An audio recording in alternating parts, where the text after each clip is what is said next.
The journey began in June 1991. Today, history was made when the owners of the National League and American League unanimously approved Florida's first Major League Baseball team. 1 year later, the Marlins took their first step with an eye on the future. The once beaten in a coin flip Florida Marlins select R0028 Johnson, Charles Johnson, a catcher from the University of Miami. In 1993, Florida played its first game, and the face of the Marlins soon began to take shape.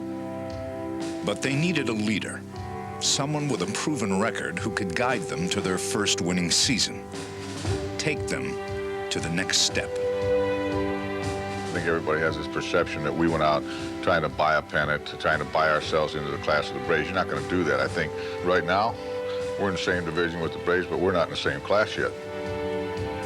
At the head of Florida's class of '97 were newcomers Moises Alou and Bobby Bonilla.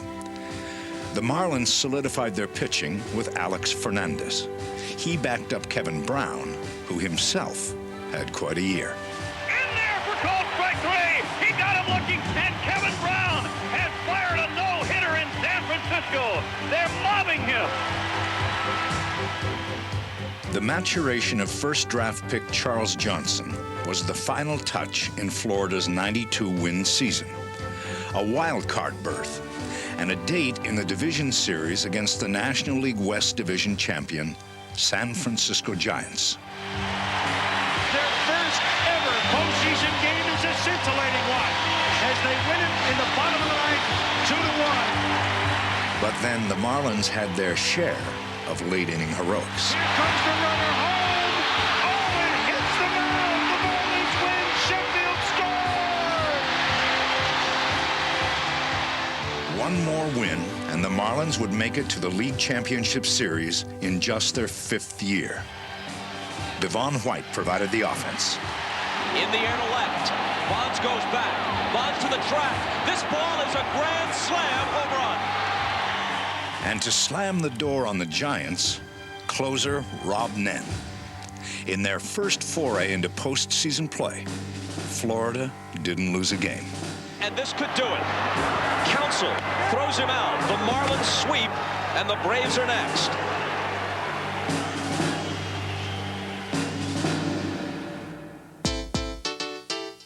In Atlanta, the chop came to a stop as Florida caught the eyes of everyone. He's looking at you, kid.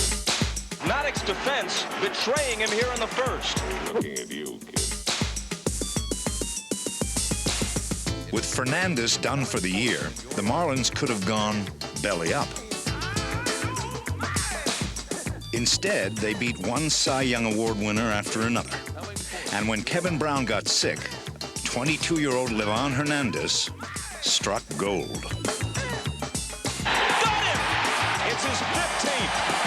We can only wonder if the folks in Villa Clara, Cuba, the hometown of Livan Hernandez, are aware of what's happening in South Florida right now. Back to Atlanta for Game 6, where the Marlins went back to their ace. Leland lets Brown know that he's finished, and Brown lets him know that he wants to continue. He's looking at you, kid. By Brown, scooped up by Counsell to Renteria, and it's over.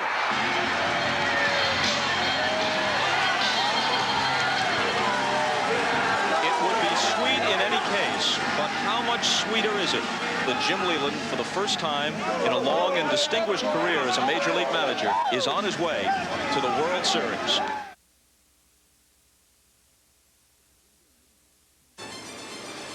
The Cleveland Indians finished first in the Central Division.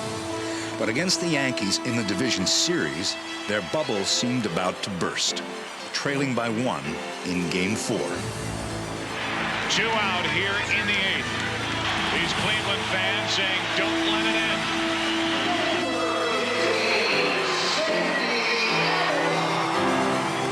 You know, Sandy Alomar, I mean, he's got so many big hits, and they all happen to be home runs this year that, you know, I was sitting there talking to Earl on the bench, and I go, if he hits another home run, I'm going to give him a big kiss. Well hit.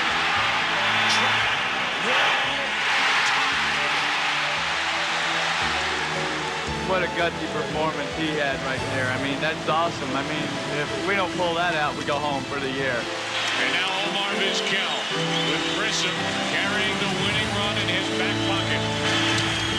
Oh, Mendoza, base hit. There will be Game 5 tomorrow night.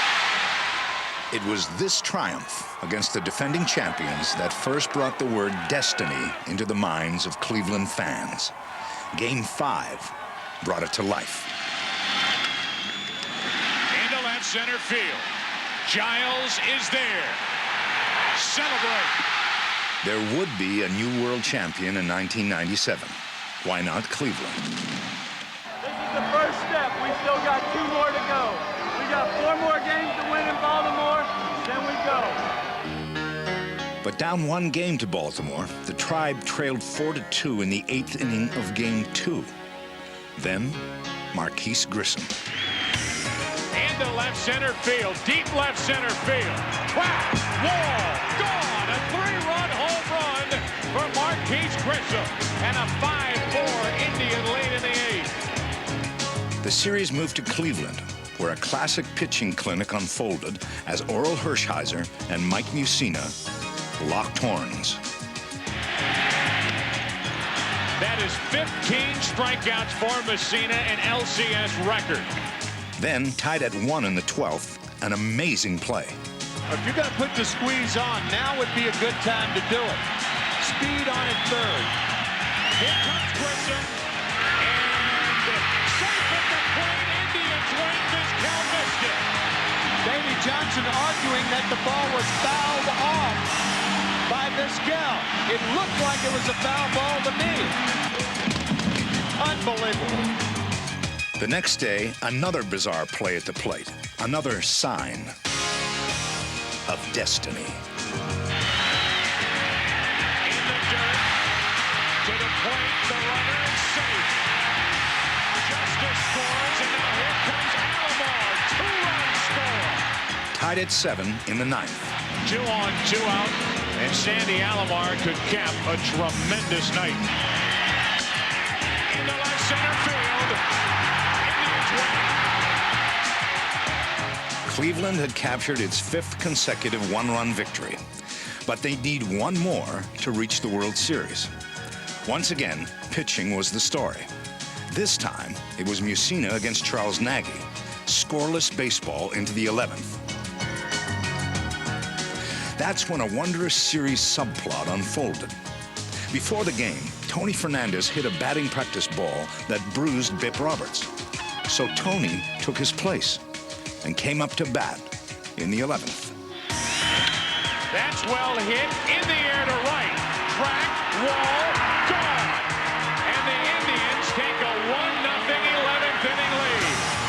Tony Fernandez breaks through here in the 11th. Indians trying to win this 1997 ALCS. Tying run on with 2 out.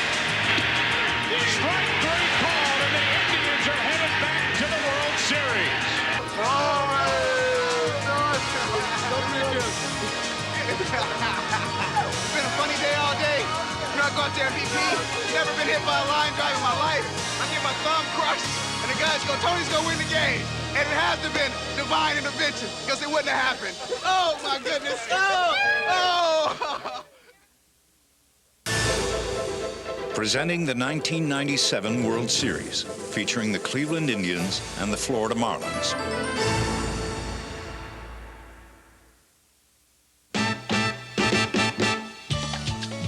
The Marlins had become the passionate prize of South Florida, but a special bond had formed with the team in an area of Miami known as Little Havana.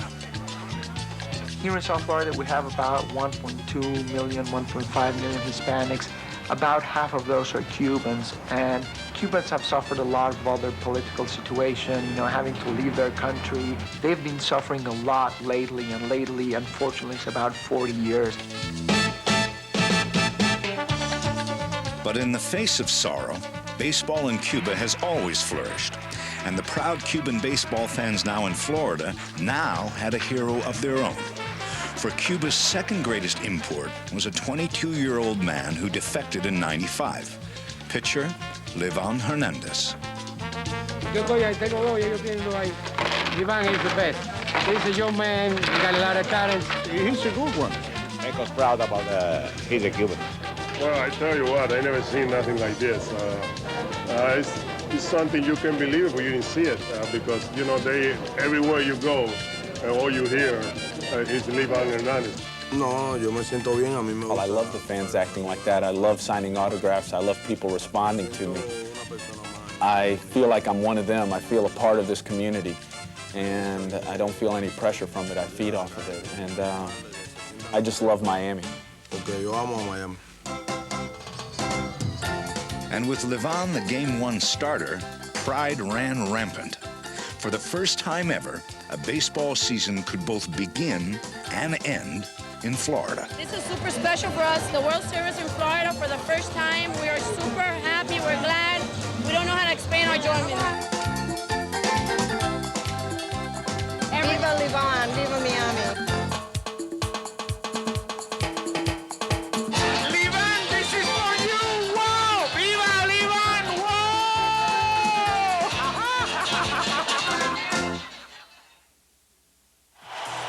On the menu inside the stadium, Game 1. As 39-year-old Oral Hershiser prepared to face a man 17 years his junior, one whose name was now on the lips of everyone.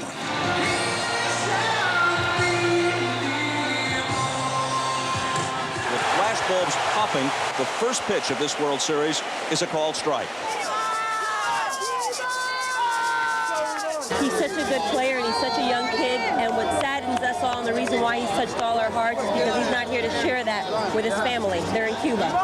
Although they hear it in the radio, it's not the same as sharing it and seeing it with him, and that's why he's got everybody's hearts here. But facing his first batter, Livan was brought down to earth. Now he slams one down the right field line, possibly extra bases. Sheffield up with it, not nearly in time to get the speedy Roberts. Hernandez then took on Omar Vizquel, who sacrificed Roberts to third. After Manny Ramirez walked, Dave Justice sought to silence the Pro Player Stadium crowd. A liner to center. It drops for a hit, and the Indians grab the lead. No, estaba bien, me sentía bien. No, I wasn't nervous. They scored a run off me, and then I was able to get the 3 outs, but I settled down and I felt fine, but I wasn't nervous at all. Come on, Livan. It's 2-2. Settle down. Only give up 1 run, that's fine. We can get it back. Remarkably composed for a 22-year-old. 2-2 pitch. And it's tapped towards second. Counsell. His play is to first, and they're out of the inning. That's okay. That's okay. Following the shaky start, Livan sharpened up and displayed a poise that belied his years. I think he really started to settle in a little bit more. He started to loosen up a little bit and got on the mound and was making some good pitches. And when he does that, he's very tough to hit. Called strike 3. And the fans reacting in anticipation of Hernandez striking out the side, which he does. Over on the other side, Oral too gave up a run to tie the game at 1. But he hit a bump in the 4th. It began with an uncharacteristic 4-pitch walk to Bobby Bonilla. Hershiser was then late covering first on a sharp infield grounder by Darren Dalton. Hit toward the hole. Roberts lunges, stops it. Who's going to cover it? Nobody. The boy's done! The boy's done! With first and second and no one out for Moises Alou, a question of strategy was broached. With their leading RBI man for the season at the plate, Alou knocked home 115. Would you consider letting Alou lay one down here? I was the RBI man this year for this team, so I mean, he's not crazy. He wasn't going to give me enough bunch time. We've got first and second, no out, and Alou's up, and I get him at 0-2. It would be nice to have him hit a home run right now. I agree with you. That would be, he's due. And then I just threw a bad pitch. The 0-2 pitch, hit deep to left. If it's fair, it's a 3-run homer. It's out of here. It hit the foul pole, and the Marlins grab a 4-1 lead. Sacrifice? What sacrifice? I never played in front of 67,000 people. I never played in front of the world. Here I come 1-1 ball game. I hit a 3-run home run. That can't beat that. And 67,000 plus had another treat in store. I think it was 2-1 count. And I told myself to look for something up in the zone. I was looking for something up in the zone a little bit more. And when the pitch started coming, I saw it, and then I was like, wow, it's going to be a pretty good pitch to hit. And now this ball is belted. Back to back and into the upper deck.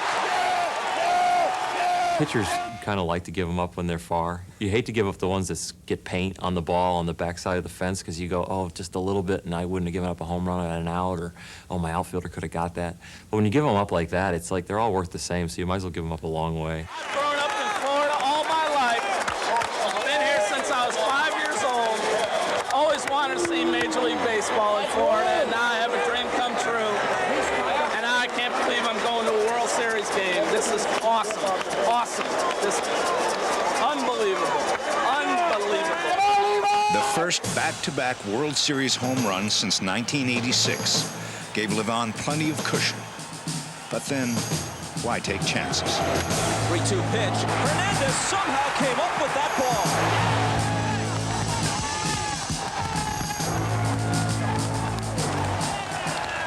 Watch the reaction of Hernandez. This ball is really smoked. Down he goes. He's got it. There's the throw, and Roberts is gone.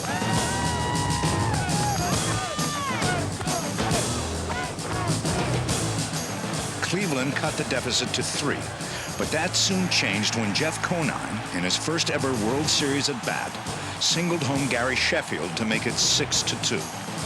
That marked the end for baseball's premier postseason pitcher. With 8 wins, 1 loss, 1 save, and a 1.83 earned run average in his postseason career, Hershiser, in just 5 1/3 innings, would be tagged for an improbable 7 earned runs.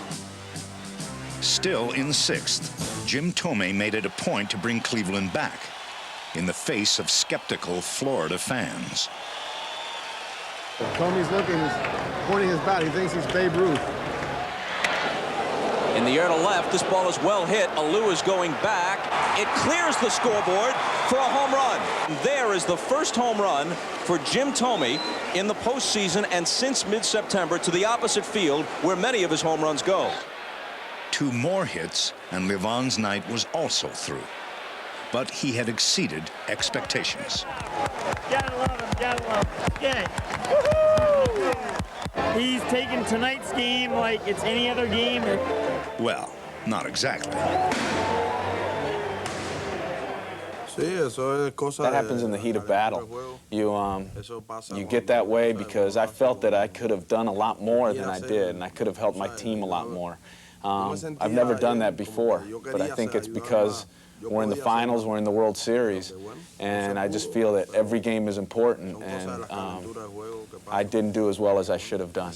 The team understood, and they backed away from me a little bit when I threw my glove, but they understood that I was upset with myself.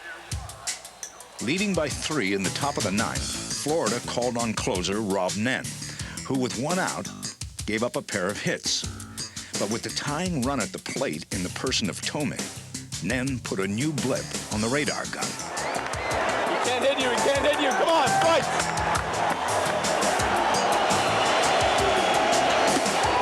And down he goes. And that one was ratcheted up to 102. He is throwing some high-octane gas. Here it is, 101, 102. See what you can do with it. Alomar has already had some big moments this postseason. Does he have one more in him? One more strike, come on, one more strike! The 1-2 pitch. Got it! Game 1 belongs to the Marlins as Nen closes it with a flourish.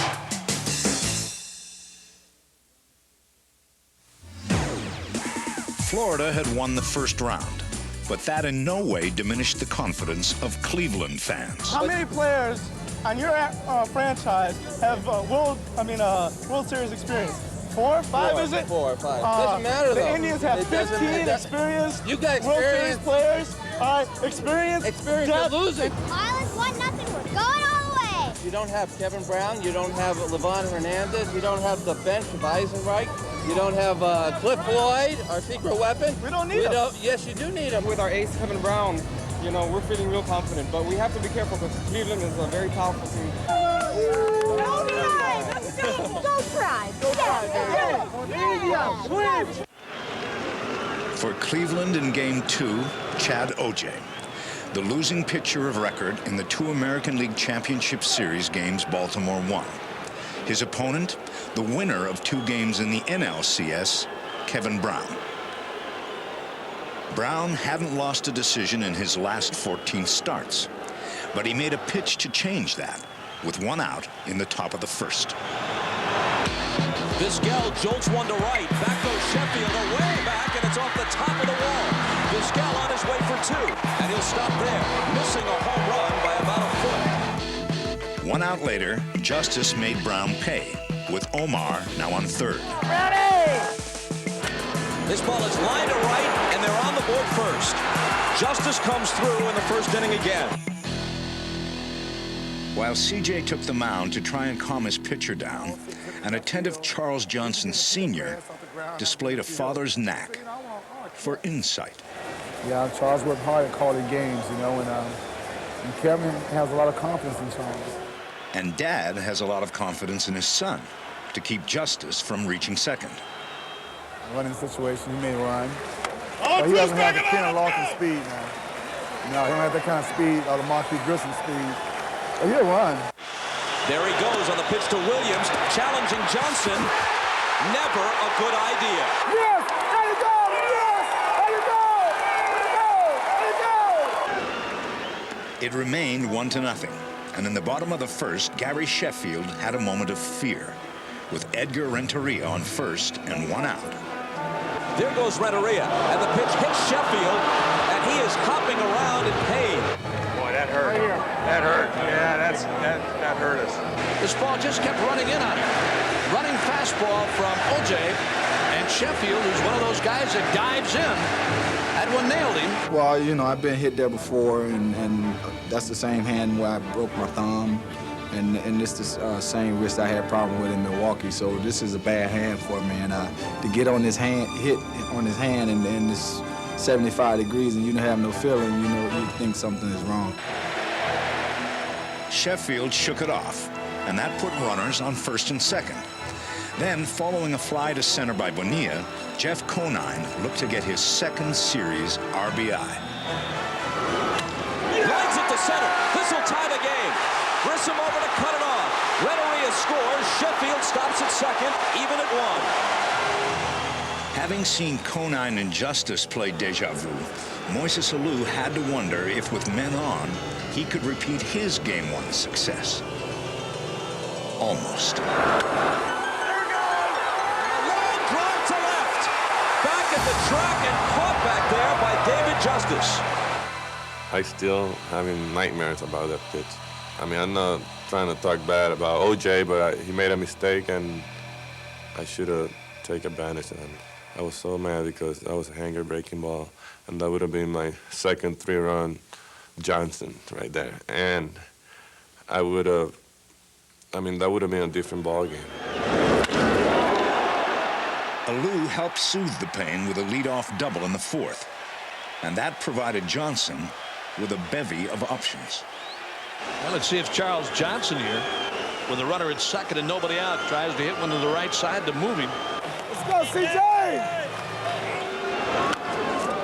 1-0 pitch is tapped out in front of the plate. Alomar pegs to third. They got him.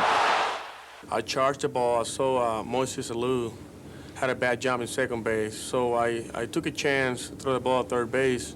It was a risky chance, but I made a perfect throw, and the guy was out. So I think it was an aggressive play by myself, and I'm glad that I threw the third base because I think that cut the rally down. Let's go. On to the fifth, where the Indians staged an uprising.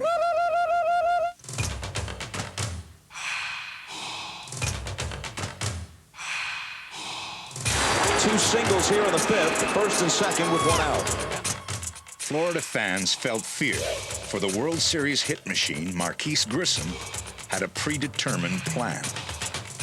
I worried myself to death before the game, worrying about, I'm in the 8-hole, are they going to pitch to me? But I got the idea after about 20 minutes before the game that I'm going to go up there and I'm going to swing the bat. And if the ball's around the plate, I can hit it. But if I go up there and dig a hole for myself, being defensive, I'm coming right up out of my game, and I didn't want to do that. Renneria can't get this one. Williams is being waved home by Newman. Here's the throw from the loop, not in time. 3 singles produce a run in the 5th, and Cleveland is back in front. With that single, little Mr. October had tied Roberto Clemente with hits in 14 straight World Series games. Both Grissom and Alomar moved up when O.J. sacrificed. A decision had to be made. 2 out, first base open. To bip or not to bip? Even though Vizquel has 2 base hits in this ballgame, I would definitely think about trying to get Bip Roberts to chase something out of the strike zone rather than going right after him. He's a much better hitter than Vizquel is. And there's some proof. Renneria can't get to it. 1 run home. Here comes the second. And it's 4-1 Cleveland. Go. Listen. It's not quiet. It's quiet. The silence of the fans grew deeper when Sandy Alomar gave his dad a memorable 54th birthday present. Sandy Alistar. Here's a rocket to left, and this one's not coming back. The 4th home run of this postseason for Sandy Alomar makes it 6-1 Cleveland. Well, if you can tell that you can hit a breaking ball any harder than Alomar just hit that one, you'll never make a believer out of me. 6 earned runs in just 6 innings for Kevin Brown, and a 6-1 Marlins defeat. Cleveland cut bait with a split. Now, it was back to the Jake. All right, there we go. All right, baby. All right. We're on the board. When the series moved to Ohio, there was a change in the weather. Gone were those balmy breezes. This was October by the lake. The only thing we can tell fans is to come down and be dressed for some inclement weather. A little rain, maybe a little thunder, maybe a little snow. Who knows? And by the way, turn on the Weather Channel and see if there's a big, great glob over Lake Erie. You know, when you're playing, your adrenaline's going, and your body's a lot warmer than, you know, it appears to be. The only advantage we have is they have injured players. It's hard to get loose, and if you haven't played in the cold weather for a long time, it'll be more difficult to grip the baseball. It's a World Series, and I mean, you just can't worry about cold weather at this point, really. You're trying to win ball games. In the face of a 23-degree wind chill, Florida called on Al Leiter to start Game 3. Cleveland went with Charles Nagy.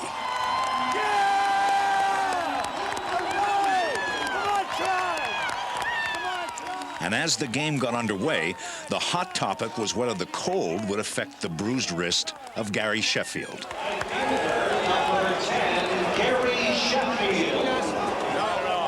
He was hit on the back of the hand in the area of the wrist in Game 2, continued in the game, and reports no ill effects entering Game 3. Well, it's sore, but you know, I had it, you know, padded pretty good. I had taped, and then I have a pad over the tape, and that day I think I was wearing sleeves also, so that kind of protected a little bit, you know, the impact of the pitch, and the guy wasn't throwing 95 miles an hour also, so he was throwing about 88, 90 miles an hour, so that helped also. The 2-1 pitch is hit high and deep to left. Got it, Bibbs got it. It's gone. That's all right, Charlie. That's our highlights for the night. Perhaps. But leading by 1 in the bottom of the first, it was Leiter's turn for lowlights. Bounce to Leiter. He backs up to snare it and then drops it. Roberts is aboard, and we wait for the scoring. He won. With 2 out and runners on first and second, Matt Williams caught a break. Come on, man! You're the man! Woo! Hit into right center field, but in a good spot, and it drops. Roberts scores the tying run. Justice speeds to third. It sounded as if he might have broken his bat. But there was no justice for Leiter. Another broken bat. And the Indians have the lead. Look at Leiter. He's saying to himself, I'm pitching in on their hands, I'm busting their bats, and I'm losing. Johnson opened the floor to third with a solid base hit.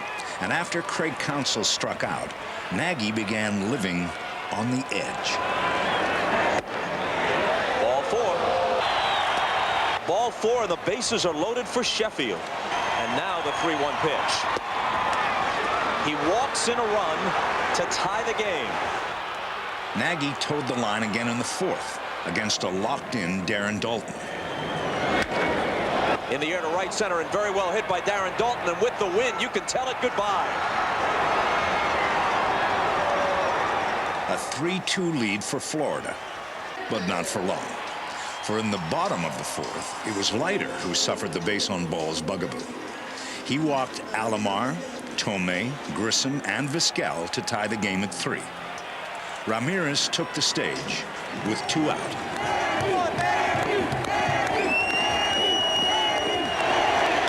Ramirez rolls it slowly. Bonilla coming in. Throws, double clutches, the ball gets away. 1 run is home. Now here comes Grissom, 2-run score. He had a play if he made it cleanly. Once he double clutched, he might have been better off holding it. Again, there's 2 outs, and I'm playing Manny Ramirez extremely deep because he can hit the ball well. I mean, he's got great power, and he hits the ball crisp. He hits the ball hard. I actually got a very good jump on that ball. And, you know, as I talked to Tommy Sant looking back, I probably had the grip the first time, but I didn't quite feel it. So I went back again to make sure I could feel it, and I wound up throwing it away. Cleveland had scored 3 to take a 5-3 lead with the benefit of just 1 infield hit. Nice play, Bobby! In the 5th, Cleveland fans began to feast as Leiter experienced an unfortunate recurrent nightmare. 1 man out, 1 man on. First baseman, number 25, Jim Tomei. Come on, Jimmy! Let's go, Jimmy! Tomei takes ball 1. Really all night I was looking for a ball out over the plate to drive. Up the alley, little double here. Fastball high, 2-0. You know, it almost seems like he's running into a danger zone here with Tomei. He's been behind on him every time he's been up there. Always behind, and Tomei with a chance to rip it. And he does rip it to deep right field and gone.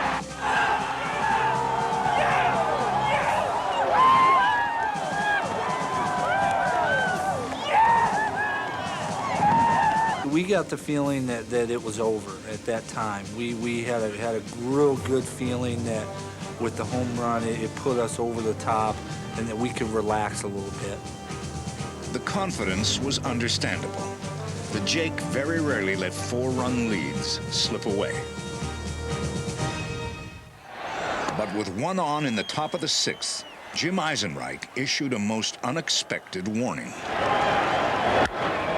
Deep to right, and Eisenreich has connected. Goodbye. I think the Jim Eisenreich home run was the biggest hit of the game. Yeah, I thought Izzy's hit was a big key in that particular ball game. When he put us within two runs, and that's when guys went to believing that we're going to win this game. When I came in the dugout after Izzy hit the home run and got us 2 back, you know, everybody was upbeat and said, whatever it takes, you know, we got to keep going, whatever it takes. And that, you know, you have to have that attitude right now because there is no tomorrow. In the bottom of the 6th, Bonilla followed Dalton's creed. Still battling a sore hamstring, he came up big with a runner on second. The 3-2. Smash. Bonilla dives to smother it. Throws across the diamond to Dalton. What a play. Bonilla didn't double clutch this time, and his brilliance kept the Cleveland lead at 2. In the top of the 7th, the call went out to hometown boy Brian Anderson to maintain that lead. But Brian quickly surrendered a single to Craig Counsell, and a ground out by Devon White moved Counsell to second.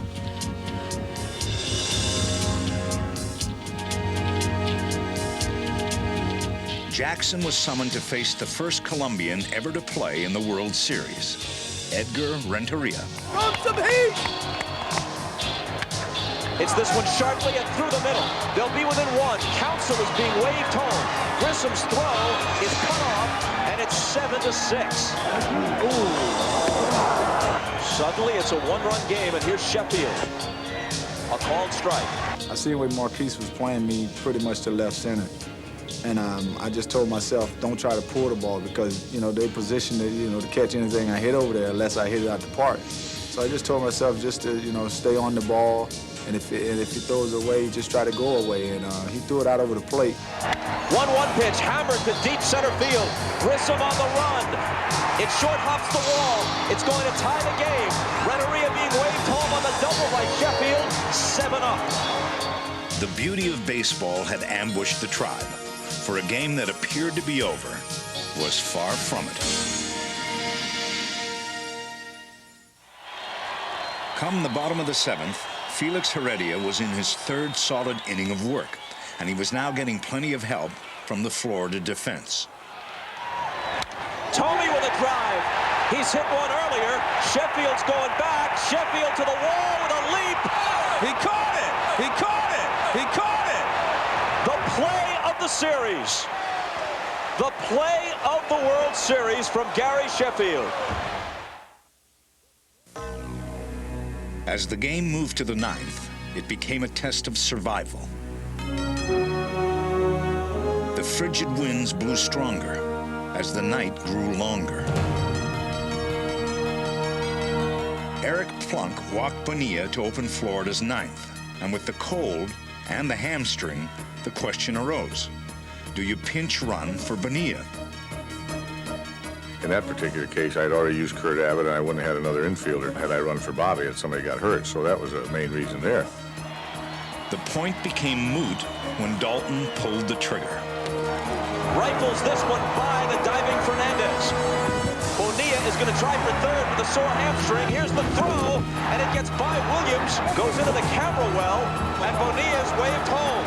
I was just fired up, you know, caught a break there. I was able to go home, and all I could say to myself was, yeah, we got the lead. And that's all I was thinking about. I took a gamble, and it paid off. And if ever there was a reason for Cleveland fans to leave their seats, it was the carnage that followed. First and third, one out. Quick throw to first, and it gets away, but then it hit the umpire. Now Tomey can't pick it up in time, and Dalton slides home. Unbelievable. With the runner going, and Fernandez covering, the hit and run works to perfection. And now they have runners at the corners again. One kid pitch, take him out! Nerve-wracking. Hitting it hard, Fernandez has it bounce away. Oh! It's all unraveling for the Indians here in the ninth. Third error of the inning. No errors all game, third error of the inning. Almost everything that can go wrong in a single inning has gone wrong here.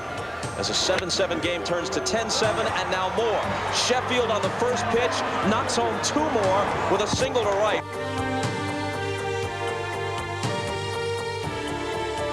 Marlin fans are happy.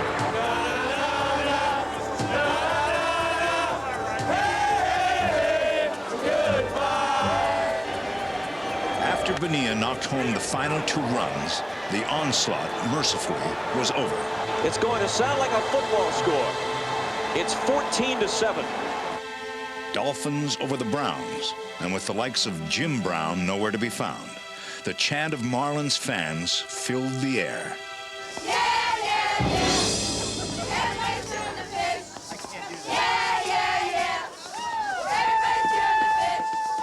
When you're a touchdown ahead with 3 outs to go, in baseball, that's pretty good. But of course, it had to be better than good. For as Rob Nen struggled through a 43-pitch ninth inning, the Indians closed the gap. 1 run home, 2 runs home, 14-11. And 1 base runner away from bringing the tying run to the plate. The Marlins got 7 in the top half. Cleveland with 4 in the bottom half. Slow roller.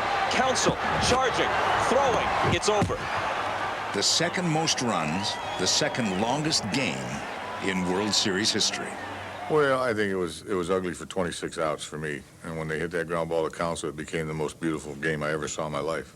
I knew as bad as I felt about it, I knew that the players were really probably feeling worse. And there's no time in a series to feel sorry for yourselves. And just really tried to give everybody a little ray of sunshine. First of all, it's cold. And I've never seen a masterpiece game in the cold yet. We're called the boys of summer for a reason, and I think people are missing that.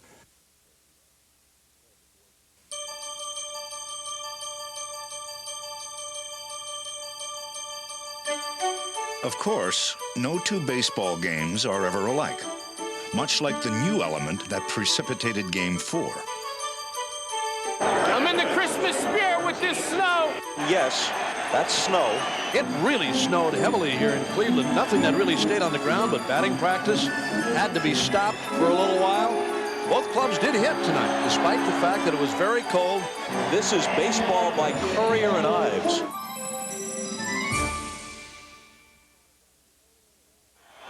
The snow had stopped by game time, just in time for Hall of Fame pitcher Phil Niekro to make his series pitch.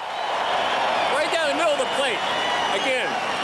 Something the Cleveland pitchers certainly hope to duplicate. Jeez, absolute pure petrol. With a game-time temperature of 38 degrees, it was the coldest World Series game ever played. And Tony Saunders, a 23-year-old left-hander, sought to loosen up. His opponent, 21-year-old right-hander Jarrett Wright, was the son of former big league pitcher Clyde Wright. And Jarrett was wise beyond his years. If you get caught up in the World Series of, you know, everything going on around you, it's, I mean, you wouldn't be able to do it. You just try to go in, you know, like a normal game and stay within yourself and, you know what you can do and just keep it, you know, everything, you know, right around you, keep it intact. The youngest pitcher to start a World Series game since Brett Saberhagen in 1985 got off to a rousing start. His 2-2 pitch. They check at third, and he's punched out. But Jarrett quickly faced a test, one most rookies never take. Renteria hits one into right, and it drops for a hit. Sheffield followed with a walk, putting two men on with one out. Third baseman, number 24, Bobby Bonilla. For Jarrett, a pivotal moment, to be sure. The 1-2 is bounced to second. Hernandez whirls, takes to Vizquel, on to first, double play. From the Indians in the first. Jarrett had passed his first round with flying colors. But this was a match of two rookie pitchers, the first such series game in 14 years. And with one out, Omar Vizquel began to make life miserable for Saunders. It just goes to show how quickly a team can pull one over on you. Hey, take a look at Ramirez as he steps in the box. When's the last time you saw a guy wear socks like that? Are they up over his pants? He's not exactly styling, but I think warmth rather than fashion is the number one concern here. Here comes Santa Claus. In the air to right, Sheffield going back. Sheffield to the wall. Goodbye. Forget about the socks. It's the way he socked that baseball that matters. It's a big momentum starter for us in that game because of, you know, the way that we lost Game 3 wasn't pretty, but for him to come up and hit that big two-run homer in the first inning sets us in motion for Game 4. But Tony Saunders wasn't out of danger yet. Trailing 2-0, he relinquished a single to Williams and paid dearly for it. A liner for a hit. Toward the gap. If it gets through, a run might score.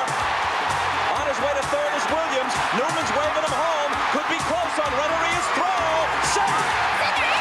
Great slide at home plate there by Matt Williams to avoid the tag. Well, Charles was standing at the plate, and as I got closer to him, he started to come up the line.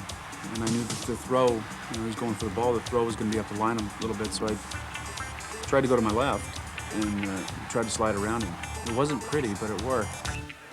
The 3-0 score held fast until the third, when Cleveland scratched out still another run. Then, with Justice on second, Williams on first, and nobody out, Alomar broke his bat. Quite nicely. Sandy! It's your year, man. The 3-1 pitch is hit through the hole on the right side. Justice being waved home by Newman. Sheffield's throw is cut off by Dalton. It's 5-0.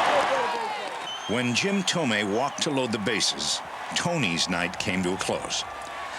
The Marlins sought to stem the Tribe with Antonio Alfonseca, who made the trip to face Tony Fernandez, still with nobody out. Come on, Tony! 1-1 pitch line to center. The Indians pour it on. 1 run home, and they'll play it station to station. 6-0 on the Fernandez hit. Abruptly, the outburst came to an end. Florida picked up 1 in the 4th to make it 6-1, and Jarrett's task in the 6th was to keep it that way. But with 1 out, he walked Darren Daulton. Cleveland hearts, so calm up to this point, were quickly set aflutter by Moises Alou.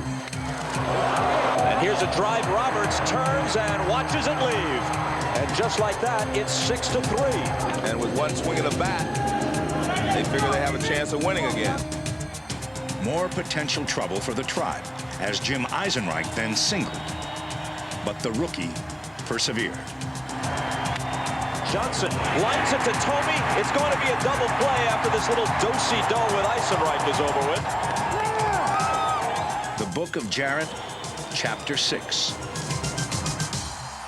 Baptism by fire in the World Series. Cleveland scored 2 more to make it 8-3 after 7. And in the 8th, Matt Williams came up with 1 man on. Matt had hit a World Series home run for the Giants in '89. Now, he sought to become just the 7th player ever to do so for both leagues. But this is a long drive to left, and it is gone.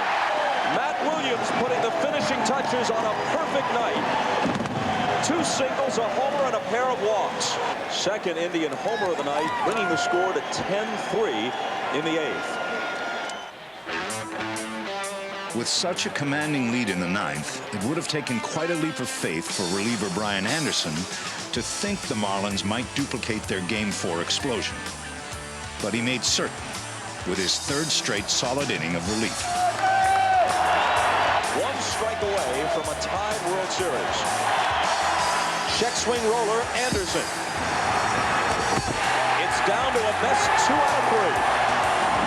The coldest game in World Series history goes to Mike Hargrove's Indians. The 10-3 triumph brought Anderson a slew of congratulations, but he made sure to thank each and every person behind his series save. I don't know. That was just good manners being raised by my mom. I think if if someone gives you a compliment, if you don't thank them, if mom's around, she's going to give me a little smack. So I know to say thank you after I've been complimented. Cleveland players and fans alike had made a fashion statement in this series, an over-the-top trend that began in August. Enjoy the game. Thank you. Woo! I think in Anaheim, Jim Thome's birthday, he wears his socks up high, so as a dedication to Jim Thome on his birthday, that's what we decided to do. Everybody was going to surprise him. So everyone would put their socks up, and I think we won, and we never put them back down. They definitely went on a winning streak, and here we are, World Series. World Series. Success spins a yarn that is tough to, well, find a hole in. It's a show of unity for the Indians. They're all doing it, and we do it for the 10th man thing.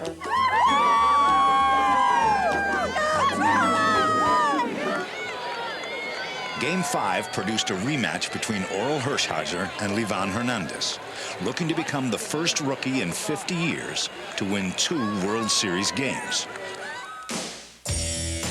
And the last game in Cleveland had the fans sky high. Florida, not this year, baby. Are you the real seat ticket holders Hershiser ran into trouble in the top of the 2nd, with Dalton on 3rd and Johnson at the plate. Popped into shallow right. It could be trouble. Coming on as Ramirez can't get it. The Marlins have the lead on a bloop single by Charles Johnson. Dalton scored. Come on, Orel, settle down. Come on, Earl, we're on your side, guy. And he walks Kelso. That put runners on first and second with 2 out. The batter, Devon White, who to this point in the series was struggling, batting .167 through the first 4 games. But he lines one over the leaping Roberts and comes through here. A run is home, and they're going to wave Counsell home. The throw is to second. Now the peg home. They're going to get him in time. So they get one, but cut down the trail runner at the plate. However, Levon also struggled in his half of the second, with Tomei on third. Line to right, base hit. Beautiful piece of hitting by Alomar, and the Indians are on the board. Hernandez went on to walk the bases loaded, but managed to hold on to the 2-1 lead. And when the inning ended, his teammates held his temper. I was very upset because of the run I had given up and a few of the pitches that I was trying to throw. But they came over and they told me just to keep doing what you're doing because, you know, your approach is right. The pitches you're trying to make are right. You just need to get back into the strike zone the way you're capable of. But, you know, his delivery was solid. Everything was good. And sometimes, you know, you throw the ball well and things don't happen right. And that's what the case was. But with 2 out in the third, Hernandez walked both Williams and Tomei and opened the door for Alomar to set a postseason record with 19 RBIs. Right, Sandy. Come on. Turn on it. 1-0 pitch is given a ride to left. Alou to the wall. It's gone. 4-2 Cleveland. All 4 runs driven home by Sandy Alomar Jr., whose dream season continues. The first man since 1960 to have 10 RBIs in a World Series had put the Indians up by 2. But come the top of the 6th, Hershiser, who had retired 10 straight, gave up a single to Sheffield and a walk to Bonilla. Moises Alou had hit a 3-run homer off Orel in Game 1. Cleveland fans did not expect another. Alou! He's a loser! 2-1 pitch, hammered to center. Grissom going back, looking up, out of here. For the second time in this World Series, Moises Alou wallops a 3-run homer off Orel Hershiser. Hargrove's lead is gone. He made a big mistake on Alou. That pitch was high in the strike zone, slider he hung. And, you know, in that situation, you hang a pitch to a guy like that, he's gonna make sure you pay for it. Levon, meanwhile, stayed calm. The dugout therapy had worked, and he didn't allow another hit till the 7th. Another breaking ball hit back to him. To second for 1. Rennery at first. And a double play. Leading by 2 as the 7th inning came to a close, Levon was displaying a newfound poise. And in the 8th inning, with Jeff Juden now pitching, Florida sought to add to its 6-4 lead. I hate to say this, but Alou's comes up again. And Alou, once again, was the spark. Check swing, Juden has it, heads to first. Just in time, or did he pull him off? Safe. Safe. Look at this. Oh, no way. No way. No way. Moises then advanced to second with a stolen base, with the benefit of another bang-bang call that went Florida's way. Alou almost looked like he came off the bag after he went on top of the bag. Roberts held the tag on him. He did come off the bag and should have been out. Alou moved to third, and CJ brought him home. And now Johnson lines it over the drawn-in infield for a very important run. This is killing me. This is just killing me. I'm dying. I'm dying. I'm dying. With the Marlins holding fast to a commanding lead, one more run seemed of little consequence. But Moises made it happen anyway in the top of the 9th, driving home pinch runner Alex Arias to now give the Marlins an 8-4 lead. Little did they know just how important that one run would be. Needing 4 to tie, the Indians will send up Roberts, Vizquel, and Ramirez against the amazing Livan Hernandez. Come on, Bill! No, now! Get him, baby! Come on, baby! A bouncer down at Conine, covering is Hernandez. He gets it to him for the first out. Wait a minute. Did he pull him off the bag? Yes, he did. Save! He called him save. He didn't touch the bag. Woo! Ken Kaiser said he must have come across the bag and then caught it after he crossed. And Roberts is safe. Well, he's saying he missed the bag, is what he's saying. I worked up a hunger watching this thing. Omar Vizquel then singled and brought to a close Senor Octubre's night. He's getting tired! He's getting tired! Hell, he's been in right in here. Leland thanked his rookie and put his future in the hands of closer Rob Nen. Bring on the heat! So that's the first out. Well, he brought on the heat there, didn't he? We need a hit here. We definitely need a hit. And when you really need a hit, justice tends to prevail. Through the box, base hit. It'll score 2 and make it 8-6. Bring him on! Bring him on! There you go! That's the way! That's the way! A would-be double play ball was then thrown away by counsel, leaving one man on for Tomei. Jim! Tomei! He had a 9th inning showdown with Nen in game 1 as the tying run. Nen won that one. He lines it over Renteria. It's going to be 8-7. That's 2! Come on! Come on! Come on! It's the rally, folks! It's a big rally! Welcome to Cleveland! In the hands of Sandy Alomar, the outcome rested. Cleveland fans couldn't have asked for more. You can end this game. You can run for mayor. You can run for governor. Come on, let's end this. Alomar, who's had such a huge postseason, and 4 RBIs tonight. The 1-2. Swinging a high drive to right.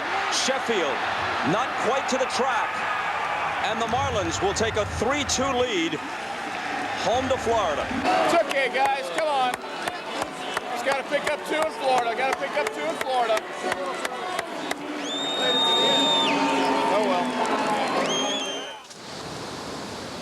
And so this climate-conscious series shifted back to sunny Florida, where the game-time temperature for Game 6 was 42 degrees higher than for Game 4. With their backs to the wall in this sea of sun, the Indians looked to Game 2 winner Chad Ojai to keep the ship afloat. Heady stuff for someone who hadn't won a game in June, July, or August. His fans liked the hand they were dealt. But the home fans said, "Go Fish," with their ace on the mound.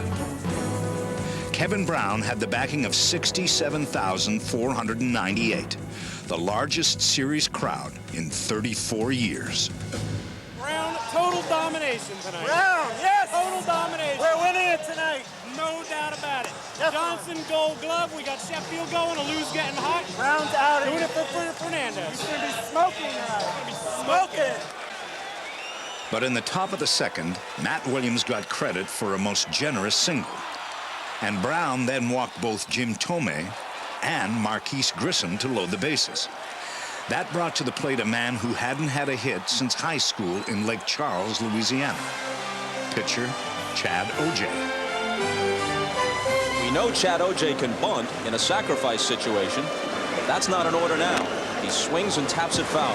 He actually threw some good pitches to hit, but his ball really sinks a lot. And, you know, I was right on it, but it just disappeared, you know, under my bat, and I fouled a few balls off. It's a terrific at bat. How many has he fouled off?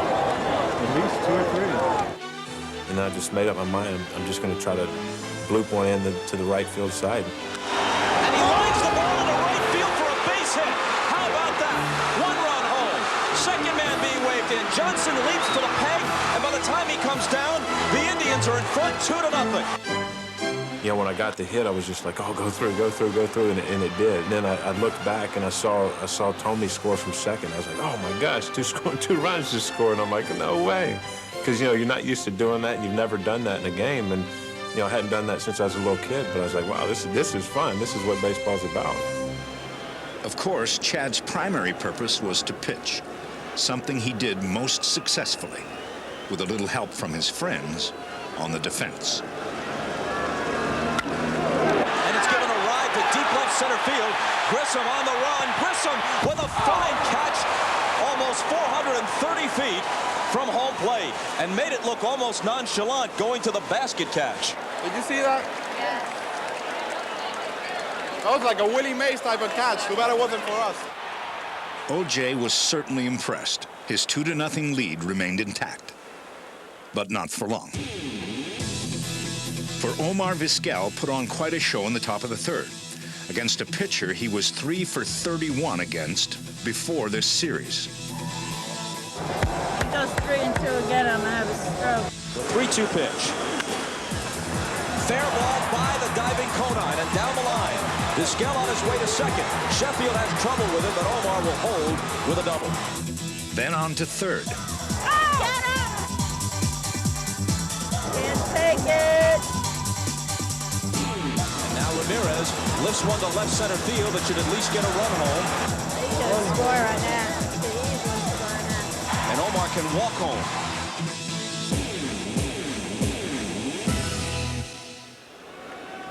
Now leading 3-0, O.J. seemingly had the Marlins hook, line, and sinker.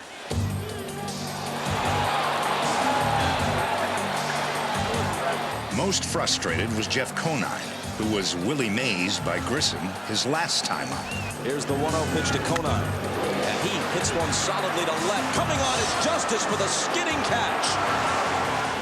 Once again, Conine was robbed by the fundamentally perfect Cleveland defense. And since it was doing such a nice job, O.J. thought it only fitting that he help yet again on offense. On to the fifth, and Chad O.J. is the leadoff man against Kevin Brown. First pitch, another base hit. Depending upon how hard he wants to run, maybe extra bases. Looking for a double. Sheffield's throw, not in time. How about this? I'm not the speediest of guys. I just kept running as hard as I could, and actually got to slide, and that was fun too. I got a little strawberry on my knee to show that to everybody. So I took pictures of it last night and everything. O.J. tested his wheels on Bip Roberts' base hit, and when Manny Ramirez went deep, Chad came in to score. The first pitcher with 2 hits and 2 RBIs in a series since Mickey Lolich in 1968. And the first Cleveland pitcher to drive in a World Series run since 1920. And O.J. right in the middle of 3 of those 4 runs. Interesting to see later on as this game moves along if this base running is going to affect Chad O.J. Yeah, it did. You know, when you're not used to running the bags, everything is sped up, and your heart's pounding, your legs are getting tired, and it did carry into the next inning a little bit. And I told him in the 6th inning, hey, if I get in trouble, get me out as soon as possible, because I don't want to mess this up for anybody, and I don't want to try to be some type of hero where I'm out there and I start giving up a lot of runs and give up a lead. Florida did score a run in the 5th, and when O.J. walked Sheffield to open the 6th, Cleveland's one-man show gave way to Mike Jackson. It was a most remarkable performance by O.J., who left with a 4-1 lead. But a shaky situation got worse when Eisenreich was walked by Jackson, and a groundout put runners on 2nd and 3rd with 2 out. I'm telling you, this is the inning. It has to be the inning. 6th inning, they have to come back, man. And that's when Omar Vizquel made the play of the series. Bouncing ball toward the hole. Vizquel stops it. Throws from the outfield grass. What a play! Oh, man. He He saved 2 runs and ended the inning. You know, I made this play before, so, you know, it didn't surprise that I made that play, of course, but, you know, the situation just make it a really big play. You know, it was a really special moment for me. I think I ran that play number 1 to all the other ones that I made just because it's the 6th game of the World Series and everybody wants to get things going. Obviously, that was a big rally for them, but, you know, with that play, maybe we set them down. Jose Mesa is asked to finish this and bring us to only the 2nd Game 7 in the World Series in the last 10 years. But Devon White tripled, and with 1 out, the passionate Florida fans held their hopes in their hands. And down goes Renteria. And now is the pitch. Okay, it's all up to Chef. Ball 1, it gets away from Alomar, and White probably could have scored, but thinks better of it. Stay alive. Stay alive, baby. Stay alive. Roll to 3rd. Williams.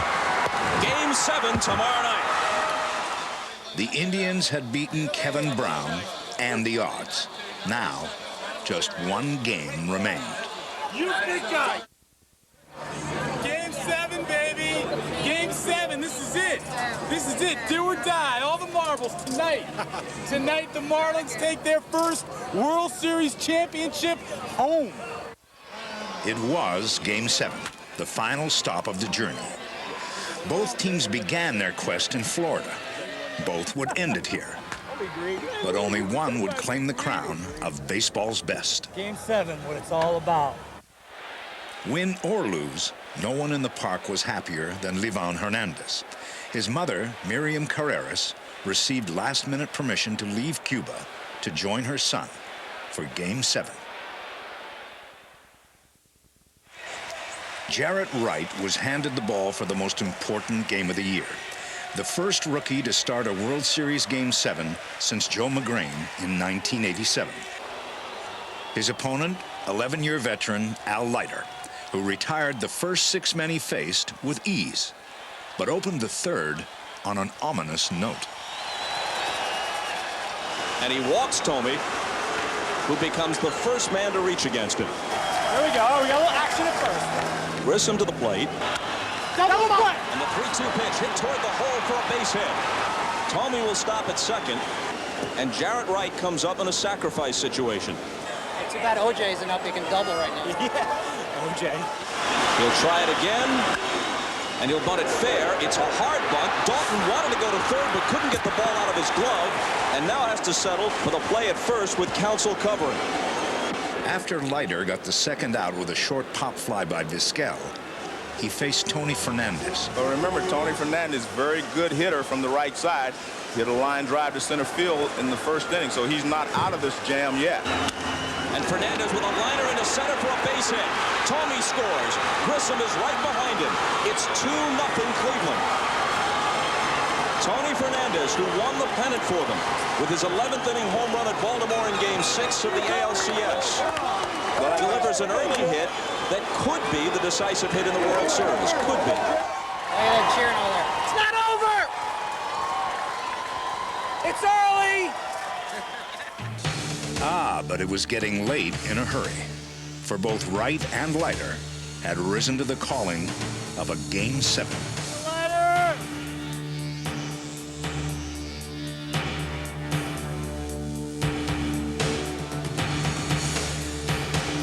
And on the breaking ball, Bonilla goes down swinging. 2nd strikeout of the inning.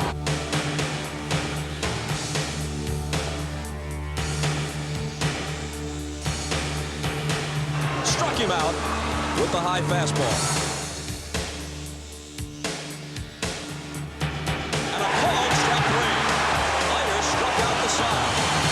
Still a 2-0 game. Jarrett Wright has actually gotten better as this game has progressed. I mean, he's thrown a 1-hitter so far. Leiter left after 6 with 7 strikeouts to his name. Jarrett gave up just 1 hit through 6 and carried his 2-run lead into the 7th.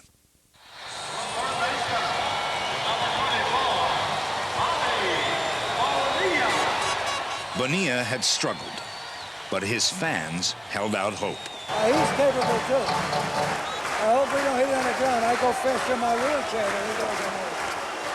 The fans settle back in after the 7th inning stretch, and Bobby Bonilla launches one to deep right. Bonilla sends one out of here.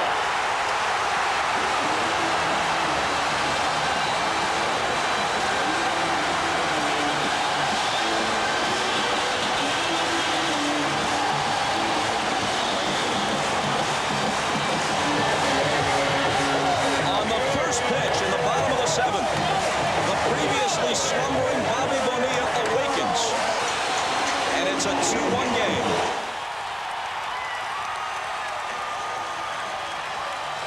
Following a walk, Jarrett's phenomenal night was over, and the postseason baton was passed in the dugout. The game was now in the hands of the bullpens, both of which had performed admirably. In the 8th, Alphonse Seca had a 1-2-3 inning, but in the 9th, he walked Matt Williams, and after Alomar's fielder's choice, a change was made. Leland goes to Heredia. Slender but hard-throwing left-hander from the Dominican Republic. Very effective in this World Series, including 2 innings last night. But Tomey immediately rips one through the right side for a hit. And Alomar's going to try for third and make it ahead of Sheffield's throw. With 1 out, Heredia was replaced by closer Rob Nen. Down by just 1, Leland and his players knew only too well that there was no margin for error. Now the 2-1. A bouncing ball, potential double play. Now Renteria comes to the plate, and Johnson with the tag on Alomar. Yes! Yes! Yes! When pinch hitter Brian Giles flied out to left, Nen had successfully given the Marlins one more chance. It's a 1-run game as we go to the bottom of the 9th in Game 7 of the World Series. Down to our last 3 outs. Now Lou will be first. A line drive over short. It falls softly in there for a leadoff hit. Mesa then struck out Bonilla and was 1 strike away from finishing off Johnson. 1 strike. Come on, CJ! Please, a base hit, base hit. A line drive to right that drops for a hit. Lou is on his way to third. Ramirez has no play. Runners at the corners with 1 out. And if you told Craig Counsell, the rookie out of Notre Dame, that his season would come down to this, he would have had to have believed you were joking. All right. Show some patience. Get a pitch to hit.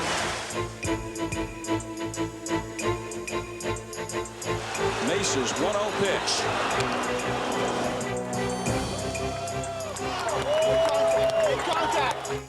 The 1-1 pitch.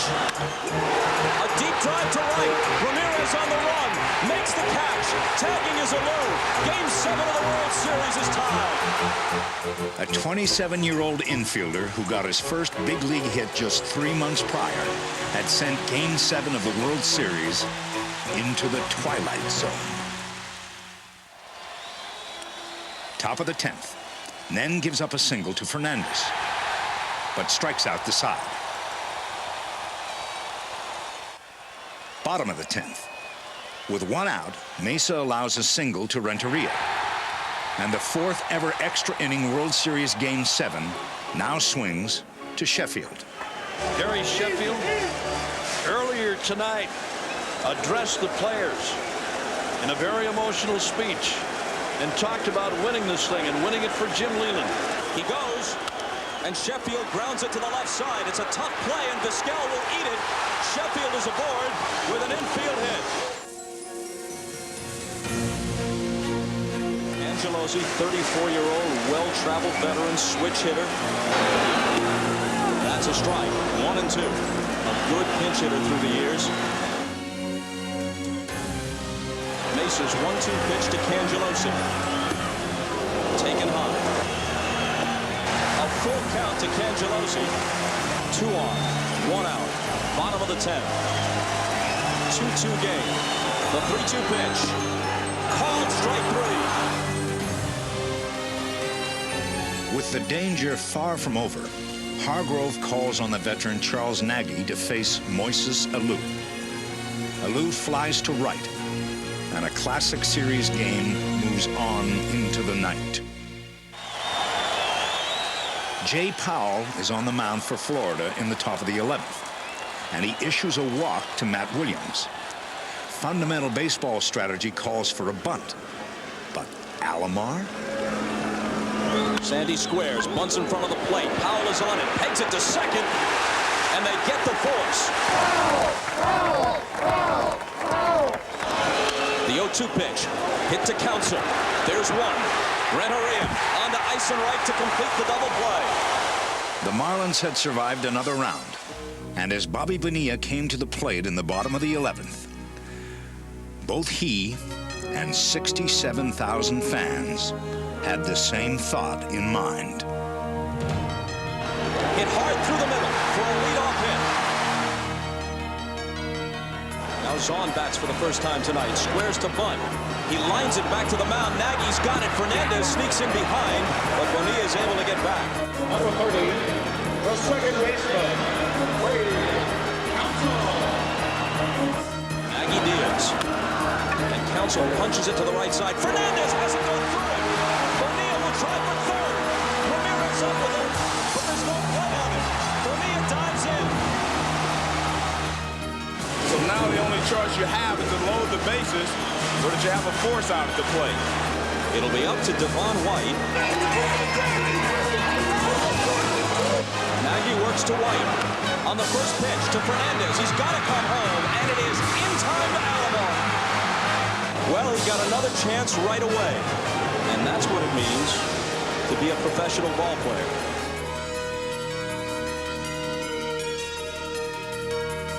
Five times this year in extra innings, Edgar Renteria drove in the winning run. The 0-1 pitch. A liner off Nagy's glove into center field. The Florida Marlins have won the World Series.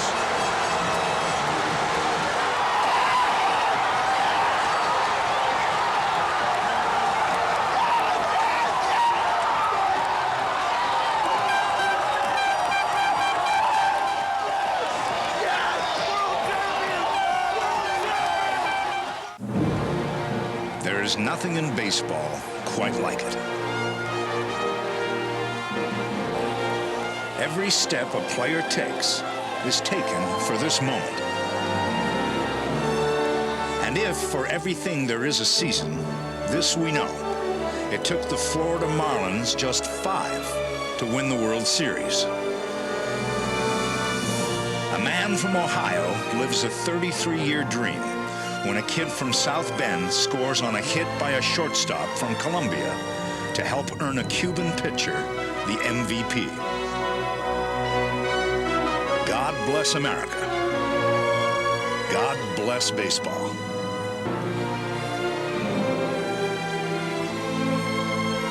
I'll tell you, everyone had written both of us off, and we beat the best teams to get here with all the best records, and both of us deserve to be here.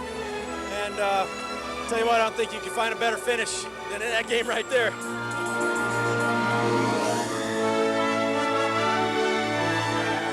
That was outstanding. I mean, I never had any doubt on Edgar. I never had any doubt on anybody. I mean, we got a bunch of gamers on this team. We got a bunch of guys that never give up, and that's why we're the champions tonight.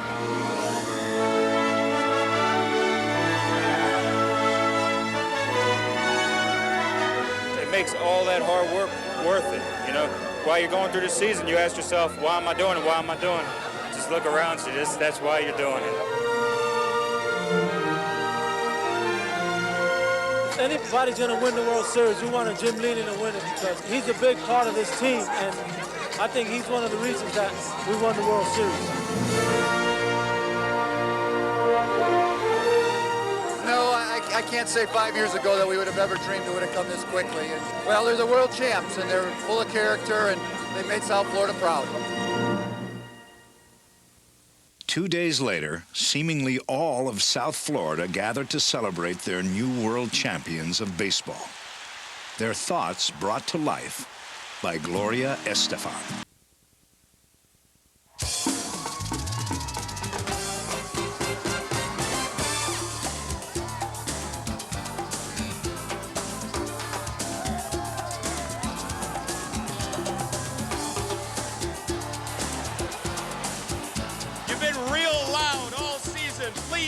on your feet and get loud one more time. Let's go fish! Let's go fish! Let's go fish! Isn't this thing right here a thing of beauty? This is why we all play, ladies and gentlemen, so we can all say we are part of this, a world championship team. And we thank all of you in South Florida for being a big part of that for us. You guys were huge in the World Series. Huge. This is the best World Series party I've ever seen in my life. We partied in San Francisco. We partied in Atlanta. Now we come to party in Miami, baby. Love you all.